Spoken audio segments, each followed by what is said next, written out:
Hello friends, welcome to my channel. This is Arijit. আর আজকে নিয়ে এসেছি ড্যান ব্রাউনের নতুন novel the secret of secrets. বহু বছর ধরে অপেক্ষায় ছিল।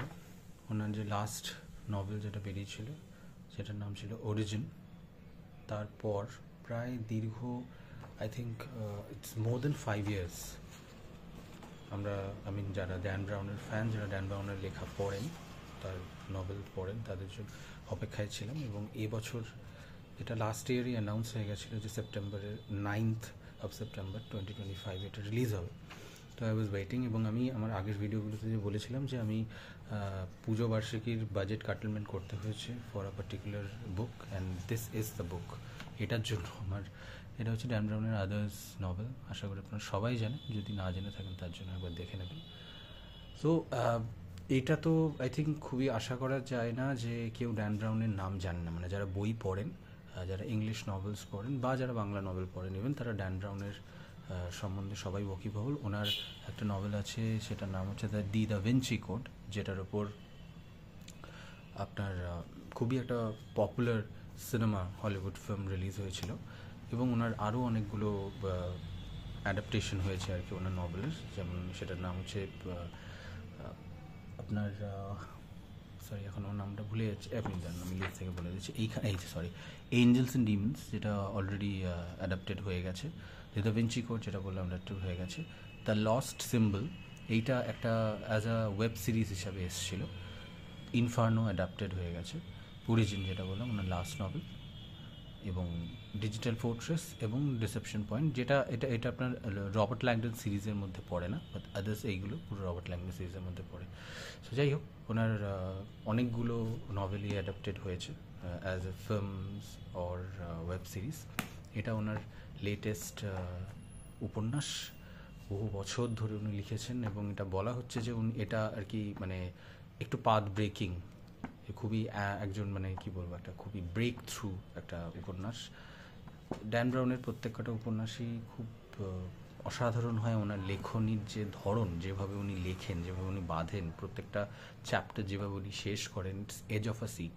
মানে it's very difficult to start Robert Langdon Dan Brown novel, and কি বলবো, you cannot put it down until you finish it. মানে ইট ইজ ভেরি হার্ড যে কখন শেষ হবে। যাই হোক, সো পার্টিকুলারলি বইয়ের যদি বলি, পেজ কোয়ালিটি খুবই ভালো। এটা পেঙ্গুইন যে পাবলিকেশন থেকে, মানে পেঙ্গুইন হাউসেরই বেন্টেম বলে একটা পাবলিকেশন হাউস আছে, which is part of penguin obviously. So সেখান থেকে এটা পাবলিশ হয়েছে, মানে তাই হয়, সেটা হয়েছে। পেজ কোয়ালিটি খুব ভালো এবং টোটাল পেজ কাউন্ট ইজ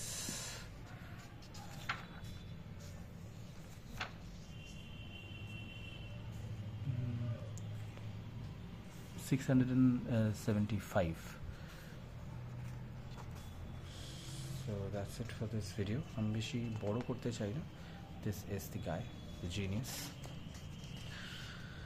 হ্যাঁ, যেটা বলছিলাম যে এমন তো কেউ নেই, আশা করি, যারা ড্যান ব্রাউন নভেল পড়েনি বা জানে না, বা যদি কেউ এরকম থেকে থাকেন, তাহলে আমি বলবো ডেফিনেটলি পড়ুন। এবং আমি বলবো তাহলে এইটা দিয়ে স্টার্ট করবেন না, দ্য ভিঞ্চি কোড দিয়েও স্টার্ট করবেন না। আমার মনে হয় খুব ভালো হয় আপনি যদি স্টার্ট করেন ফ্রম ইনফার্নো। ওনার ইনফার্নো বলে যে উপন্যাসটা রয়েছে, সেটা দিয়ে যদি আপনারা স্টার্ট করেন, তাহলে ড্যান ব্রাউনকে বুঝতে সুবিধা হবে। মানে আমার মনে হয়, বিকজ আমি স্টার্ট করেছিলাম ফ্রম দ্য ভিঞ্চি কোড। প্রথমে সিনেমা দেখেছিলাম, তারপর আমি নভেলটা পড়েছিলাম এবং আমার খুব ডিফিকাল্ট লেগেছিলো। ওখানকার যে লেখনীর ভাষা এবং প্রচুর ফ্রেঞ্চ ইউজ হয়েছিল ওখানে। তো সেখান থেকে তো মানে ওইটা দিয়ে স্টার্ট করে আমার খুব ডিফিকাল্ট লেগেছিলো। এবং তারপর আমি বহু বছর ড্যান ব্রাউন পড়িনি, যে না ইটস মানে he is a very hard writer, owner English খুব ডিফিকাল্ট হয়। তো সেখান থেকে আমি পড়িনি, কিন্তু সাডেনলি ইনফার্নো আমি পড়ি। ইনফার্নো আমি সিনেমাটা যখন রিলিজ অ্যানাউন্স হয়, দেখার আগে আমি ইনফার্নো পড়ি, সিনেমাটা দেখার আগে। সো আমার অসাধারণ লাগে এবং আমার কিন্তু খুব একটা কঠিন লাগেনি। মানে আমার তখন অনেক ইজি হয়ে গেছিলো। সেটা মেবি হতে পারে because of my age and my learning, সেটাও হতে পারে, whatever it is. But তারপর থেকে যখন আমি বাদবাকি নভেলসগুলো পড়েছি, ওনার এঞ্জেলস অ্যান্ড ডিমন্স, তারপর আবার দ্য ভিঞ্চি কোড যখন আমি পড়ি, তখন আমার কিন্তু জিনিসটা অনেক ইজি লেগেছে। ইনফ্যাক্ট এখন এটা যখন পড়ছি অনেক ইজি লেগেছে, because I am familiar with his writing, the kind of language he use. তো এখন খুব একটা ডিফিকাল্ট আমার লাগে না ড্যান ব্রাউন পড়তে। তো আমি সেই হিসাবে বলবো, যদি আপনারা পড়ে থাকেন এবং যদি কন্টিনিউয়াসলি আমার মতো হয় ওয়েট করছেন, তাহলে তো definitely purchase this book, obviously without a doubt. এখন অবধি আমি just I think chapter 20 finish করেছি, ইয়েস, এত অবধি পৌঁছেছি। তো তাতে ইটস অলরেডি গ্রেপড মি, আমাকে গ্রেপ করে নিয়েছেন। অ্যান্ড যেটা আমি বলছি যে এই যে মানে কবে আমি 21 শেষ করবো, 22 শেষ করবো, কবে গিয়ে আই থিঙ্ক 165 বা এরকম সামথিং কিছু চ্যাপ্টার্স আছে আমি করবো, তো কখন শেষ করবো, মানে এটার একটা ব্যাপার আর কি। তো সামনে পুজো আছে, পূজাবার্ষিকী পড়াও এখন আমার কম হয়ে গেছে, because I am reading this. আমি আর অতটা ওয়েট করতে পারিনি যে না ঠিক আছে পুজোটা যাক, পূজাবার্ষিকীগুলো পড়িনি, দেন আমি স্টার্ট করবো, কারণ পরবর্তীকালে কাজ স্টার্ট হয়ে যাবে, তখন হয়তো আরও ডিফিকাল্ট হবে। তো আমার টার্গেট আছে, জানি না কতটা পসিবল হবে, আমার টার্গেট আছে যে পুজোর মধ্যে এটাকে শেষ করা। যদি পূজাবার্ষিকী না পড়ি এবং হয়ে যেতে পারে, শেষ হয়ে যেতে পারে, না হওয়ার কিছু নেই। সো সেখান থেকে আমি এটা বলবো যে যদি আপনারা ড্যান ব্রাউন পড়ে থাকেন এবং কন্টিনিউয়াসলি পড়ছেন, জানেন, তাহলে ডেফিনেটলি এই বইটা কিনবেন। আর যদি ড্যান ব্রাউন স্টার্ট করতে চান, ওনার লেখনী সম্বন্ধে জানতে চান এবং ওনার কোনো একটা নভেল দিয়ে স্টার্ট করতে চান, তাহলে আমি বলবো যে ওনার মানে দ্য ভিঞ্চি কোড বা ডিজিটাল ফোর্ট্রেস বা এইগুলো দিয়ে স্টার্ট করবেন না, ইনফার্নো দিয়ে স্টার্ট করুন। তারপর যেরকম খুশি এদিক ওদিক করে পড়তে পারেন, ডাজেন্ট ম্যাটার, বিকজ আমি ক্রোনোলজিক্যালি ড্যান ব্রাউন পড়িনি, তো আমি এটা কখনোই সাজেস্ট করবো না এবং আমার কোনো রকম অসুবিধা হয়নি, ঠিক আছে। তো সেখান থেকে এই বলে আমি ভিডিওটা শেষ করবো, একটু বড় হয়ে গেল ভিডিওটা, কিন্তু আই থিঙ্ক ভিডিওটা ডিজার্ভ করে এবং এটা একটা স্পেশাল ভিডিও। যারা মানে জানেন তারা জানেন যে কেন আমাদের মতো যারা ড্যান ব্রাউনের বই পড়তে ভালোবাসে তারা কেন এতটা এক্সাইটেড। সো সেখান থেকে আমি বহুবার ওনার ইনস্টাগ্রাম পেজে কমেন্ট করেছিলাম যে কবে আসছে এবং আমার মতো পুরো ওয়ার্ল্ড জুড়ে কত মানুষ যে ওনাকে বারবার পোক করেছেন। তো ফাইনালি লাস্ট উনি অ্যানাউন্স করেছিলেন, মাঝে বলেওছিলেন যে ইয়েস আমি জানি it's been to long, but আমি লিখছি, এখনও ফিনিশ হয়নি, বাট যেটা হবে সেটা হয়তো আপনাদের ভালো লাগবে এবং এই যে সময়টা লাগছে এর পেছনে একটা বিশেষ কারণ আছে। সো দেখা যাক কী কারণ, কি হয় না হয় সেই ব্যাপারগুলো আমি এখন পুরোটা পড়ে কমেন্ট করবো না। তো আমি ড্যান ব্রাউন পড়ে এখনও অবধি ডিসঅ্যাপয়েন্টেড তো হইনি। অরিজিন একটা অসাধারণ নভেল ছিল, Inferno, Da Vinci Code, Angels and Demons, এগুলো তো মাস্টার পিসেস, এগুলো নিয়ে বলবোই না।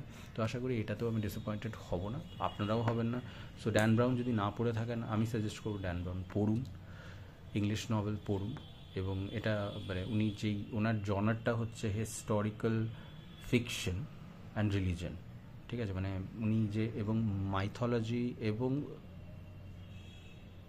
রিয়ালিটিকে উনি যেভাবে মিক্সচার করেন এবং তার সাথে আর্কিটেকচার এবং আর্ট এর যে একটা কমপ্লিট ফর্মুলেশন, এটা এত অসাধারণভাবে উনি করেন যেটা কিন্তু সব রাইটাররা পারেন না। আমাদের এখানে ইন্ডিয়ান কিছু রাইটার্স আছে, যেমন আশ্বিন সাংহি বলে একজন রাইটার আছেন, তিনি লেখেন, তিনিও ওই সেম জনারেরই লেখেন যেই জনার ড্যান ব্রাউন লেখেন, কিন্তু ওনার নভেলে আমার যেটা পেয়েছি, আমি পড়েছি এবং ভালো, মানে আমি বলবো না ইটস ভেরি গুড, মানে আপনি চাইলে আশ্বিন সাংহিও পড়তে পারেন, কিন্তু যেটা সমস্যা হয় আশ্বিন সাংহি সেটা হচ্ছে গ্রিপটা, মানে ওনারতে প্রচুর ইনফরমেশনস থাকে কিন্তু ক্যারেক্টার বিল্ড এবং যে কানেকশন উইথ দ্য ক্যারেক্টার সেইটা আমার পার্সোনালি কম লেগেছে, মানে সেটা ক্ষেত্রে খুব ডিফিকাল্ট, এবং সেই জন্য আমি আশ্বিন সাংহির নভেল অনেক সময় মানে পড়ি কিন্তু বন্ধ করে দিই, আবার পড়ি, এরকম একটা ব্যাপার। বাট ড্যান ব্রাউনের ক্ষেত্রে কী হয় যে উনি একদম গ্রেপ করে নেন, মানে এখানে প্রচুর ইনফরমেশনস আছে, এরকম নয় যে উনি রিসার্চ, মানে প্রচণ্ড পরিমাণ রিসার্চ করা থাকে এবং প্রত্যেকটা জিনিস, মানে আপনি একটা জিনিস দেখিয়ে দিচ্ছি,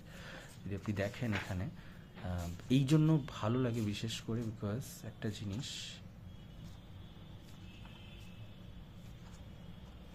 এটা দেখুন, the facts, all artwork, artifacts, symbols and documents in this novel are real. All experiments, technologies and scientific results are true to life. All organizations in this novel exist. So একজন রাইটার প্রথমেই claim করে দিচ্ছে এবং বলে দিচ্ছে যে ভাই যা যা এখানে আমি নাম নিয়েছি, যা যা বলেছি সেগুলো সব এক্সিস্ট করে, it's all in reality, it's not fiction, ঠিক আছে। তার মধ্যে আমি I have created this fictional world within this real world, so it's amazing, এবং তার ফলে অথেন্টিসিটিটা বেড়ে যায় এবং ইন্টারেস্টটাও বেড়ে যায়। সো যেটা বলছিলাম যে উনি খুব সুন্দর একটা মানে গ্রিপ যেটা করেন, ক্যারেক্টার আপনি রবার্ট ল্যাংডনের সঙ্গে লিঙ্ক করতে পারবেন, you will root for that character, other যে ভিলেন হয় তাদের সঙ্গে বা আদার যে সাপোর্টিং ক্যারেক্টার্সগুলো হয়। So he also build great characters, শুধু যে ইনফরমেশন দিয়ে একটা থ্রিল তৈরি করছেন তা নয়, এবং একটা গ্রেট পে অফও থাকে। যে লাস্টে যার জন্য আপনি ওয়েট করছেন, যার জন্য একজন রাইটার আপনাকে ওয়েট করিয়ে রাখছে, এতগুলো পেজেস আপনি পড়ছেন, যে লাস্টে গিয়ে I will get the ultimate payoff, যে কী হচ্ছে ব্যাপারটা রিভিল হচ্ছে, so you will get that ultimate payoff as well. সো অনেক বড় হয়ে গেল, 10 মিনিটের ভিডিও অনেকদিন পর করলাম আমি। সো অবশ্যই পড়ুন, যদি পড়ে থাকেন এই নভেলটা কিনেন, পড়ুন। আর যদি ড্যান ব্রাউন স্টার্ট করতে চান, এইটা দিয়ে আমি বলবো করতে পারেন আপনারা চাইলে, ডাজেন্ট ম্যাটার, বাট না করাই ভালো। আমি বলবো আগের ইনফার্নো পড়ুন, তারপর কিনুন, এবং সব করা নভেল পড়ে ফেলুন ড্যান ব্রাউনের। সো অনেক বড় হয়ে গেল ভিডিওটা। আমি রিলেটেড ভিডিও করি, বই রিলেটেড ভিডিও করি, যেটা ভালোবাসে তাদেরকে শেয়ার করুন। এবং আমার চ্যানেল, এই ভিডিওটা ভালো লেগে থাকলে লাইক করুন, কমেন্ট করুন, আপনাদের কমেন্টস, আপনাদের যা যা বক্তব্য সেগুলো জানান। And thank you very much for watching this video. Bye by.